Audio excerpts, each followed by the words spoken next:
سب سے بڑا معجزہ جو حضور کو عطا کیا گیا وہ معجزہ قرآن ہے۔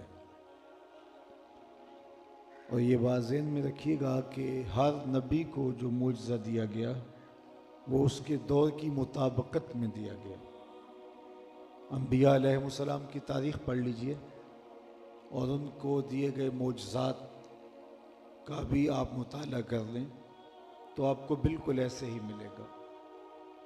جس دور میں جس چیز کا عروج اور بانک پن رہا اس دور کے پیغمبر کو معجزہ بھی اسی قبیل کا دیا گیا۔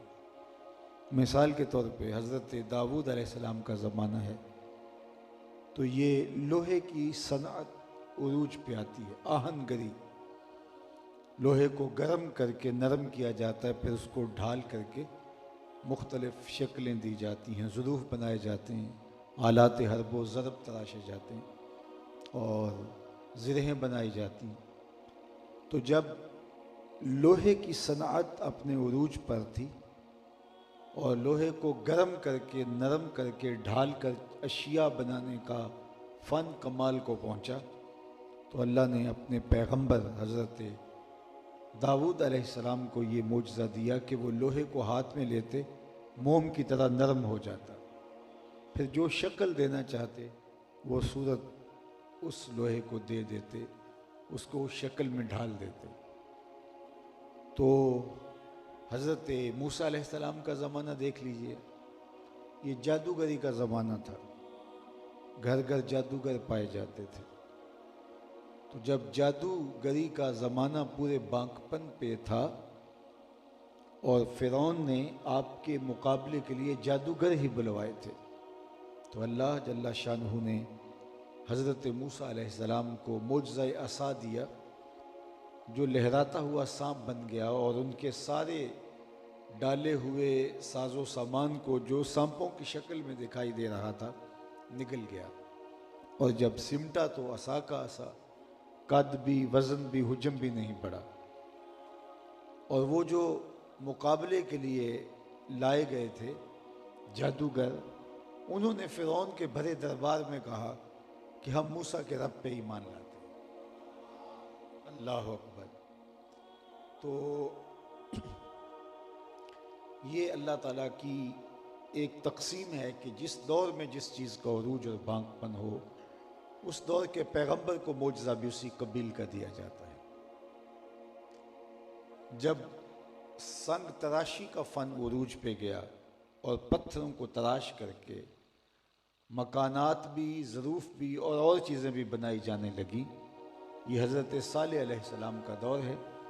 اور شہر مدین کے اندر لوگوں نے جس طرح سے ظروف بنانے کا انداز اختیار کیا تو معجزہ پیغمبر کو جو دیا گیا وہ یہ تھا کہ انہوں نے پتھر سے زندہ اونٹنی نکالی اور وہ گابن بھی تھی جس نے بچہ بھی دیا اور کہا ہاذہ ناقۃ اللہ، یہ اللہ کی اونٹنی، نسبت تشریفیہ ہے، شرف اور عزت ہے اس اونٹنی کا کہ وہ اللہ کی طرف منسوب ہوئی، جبکہ سارے جانور اسی کی تخلیق ہیں۔ اور کہا کہ اس کو ضرر نہیں دینا، اور کیدار نے اونٹنی کی ٹانگیں کاٹ دیں تو اس پر قوم پر اللہ کا عذاب آیا۔ تو جب آہن گری کا عروج تھا تو لوہا نرم کر دیا گیا جناب داؤد علیہ السلام کے ہاتھ میں۔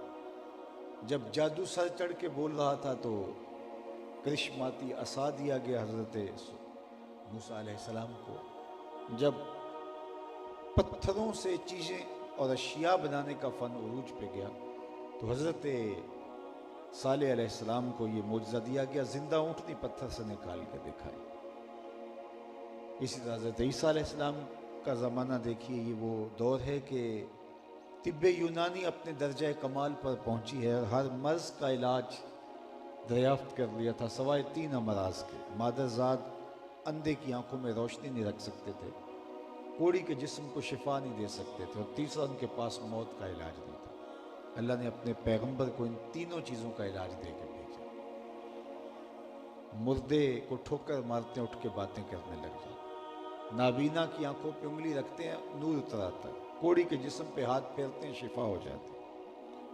تو یہ کہانی جب آپ اچھی طرح سے ذہن نشین کر لیں کہ ہر نبی کو جو معجزہ دیا گیا وہ اس کے دور کی مطابقت میں دیا گیا. تو جب میرے اور آپ کے آقا و مولا تشریف لائے تو یہ زبان و بیان کے عروج کا زمانہ تھا. گھر گھر میں شاعر اور ادیب اور سخنور پائے جاتے تھے، اور اگر کوئی شاعر یا سخنور نہیں تھا تو سخن شناس ضرور تھا. خواتین کو بھی سینکڑوں سینکڑوں اشعار یاد تھے. تو جب سخنوری کا جادو سر چڑھ کے بول رہا تھا تو اللہ نے اپنے پیغمبر کو سب سے بڑا معجزہ قرآن عطا کیا، اور پھر بطور تحدی اسے پیش کیا کہ اس کی مثل ایک سورت ہی لاؤ، اور کہا کہ تم نہیں لا سکو گے، سارے حمایتیوں کو بلا لو لیکن قرآن کی مثل کا لایا جانا ممکن ہی نہیں. آج بھی عالم کفر اسلام کے خلاف سازشیں کر رہا ہے، دن رات ایک کیے ہوئے ہیں. اذیتیں، تکلیفیں، فنڈز مقرر کرتا ہے اور پھر وہ کچھ لوگوں کو خریدتا ہے. امت کے اندر فسادات پیدا ہوتے ہیں، نئے نئے لوگوں کی نشت اور نہضت ہوتی ہے جو امت کے اندر نئی افکار لے کر کے آتے ہیں. باہمی مناقشتیں، فرقہ واریت، کیا کچھ کیا جاتا ہے. اتنا سرمایہ لگانے کی کیا ضرورت ہے؟ قرآن کا چیلنج قبول کر لیں، اور سورت بھی کوئی 40 رکوعوں پر مشتمل نہیں، 3 آیات پر مشتمل ایک سورت لے آئے.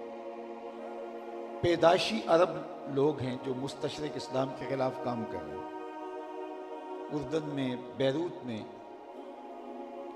شام میں، اب بغداد شہر کے اندر 15-16% بلکہ اس سے بھی زیادہ عیسائی اور مستشرقین ہیں.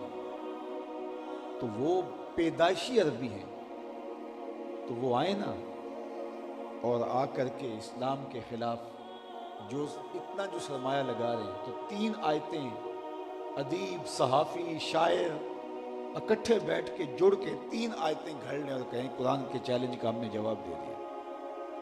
لیکن نہ یہ ماضی کے کفار دے سکے، نہ عہد موجود کے کفار دے سکتے ہیں، اور نہ قیامت تک قرآن کے اس چیلنج کو کوئی قبول کر سکتا ہے. الاتقان فی علوم القرآن کے اندر امام سیوطی نے لکھا، اگر قرآن کی مثل لایا جانا ممکن ہی ہوتا تو بدر اور احد کی لڑائیاں نہ ہوتی، اتنے بندے وہ نہ مرواتے. سیدھی سی بات ہے کہ 3 آیتیں گھڑ کے لے آتے اور اسلام کا اتنا بڑا قلعہ اور عمارت وہ گر جاتی. لیکن وہ نہیں کر سکے اس لیے کہ وہ کر ہی نہیں سکتے تھے. اور آج بھی اربوں کھربوں ڈالر لگائے جا رہے ہیں. تو لائنہ 3 آیات پر مشتمل ایک سورت قرآن کے مقابلے میں گھڑ کے لے آئے. لیکن آج بھی سازشیں کریں گے، پیسے لگائیں گے، لوگوں کو خریدیں گے، لیکن 3 آیتیں نہیں گھڑ سکتے.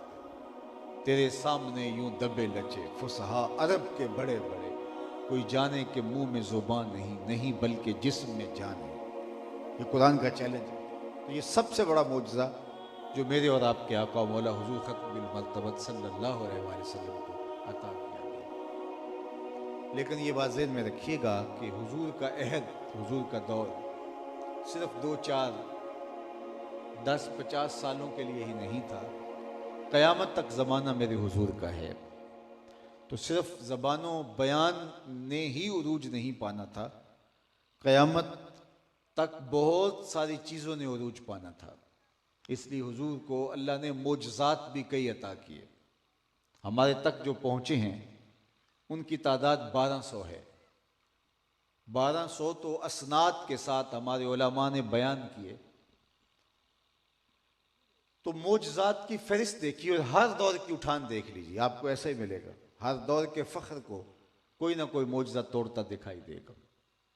آج کی تاریخ میں ہم یہ دیکھتے ہیں کہ یہ جدید ٹیکنالوجی نے جو کرشمہ سازی کر دکھائی ہے کہ وہ فائر کر چکے ہیں، میزائل داغ چکے ہیں. بعد میں پروگرام تبدیل ہو گیا تو وہ بٹن دبائیں گے تو اس کا ہدف تبدیل کر سکتے ہیں. اس کو منزل پر پہنچنے سے پہلے کرش کر